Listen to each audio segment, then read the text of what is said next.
এখন চলছে ফেব্রুয়ারি মাস। আজ ফেব্রুয়ারির 20 তারিখ, আর আগামীকালকেই হচ্ছে 21শে ফেব্রুয়ারি। আপনারা জানেন, যখন শিমুল গাছে শিমুলের রং গড়ে তুকা তুকা, তখনই মনে পড়ে বাংলা মায়ের কথা।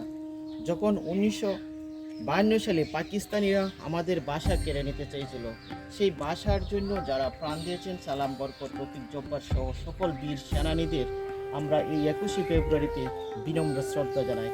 আজ সকালবেলা আসলাম হাঁটতে, দেখলাম শিমুল পেকে পেকে গাছ থেকে পড়েছে, তাই শিমুলগুলো টিপিয়ে আমি 21শে অঙ্কন করলাম। আপনারা সবাই এই শিমুলের রঙের সাথে ফাগুন মাসে 9 তারিখ যখন 21শে ফেব্রুয়ারি আসবে, তখন আপনারাও যেন ভাষার জন্য যেমন চিৎকার করবেন, আমার বাংলা মায়ের সন্তানদের যেমন স্যালুট জানাবেন, তেমনি বাংলাদেশ থেকে যত অপসংস্কৃতি আছে সব দূর হয়ে যাক, মুক্তি পাক আমার সোনার বাংলা। আমি তোমায় ভালোবাসি।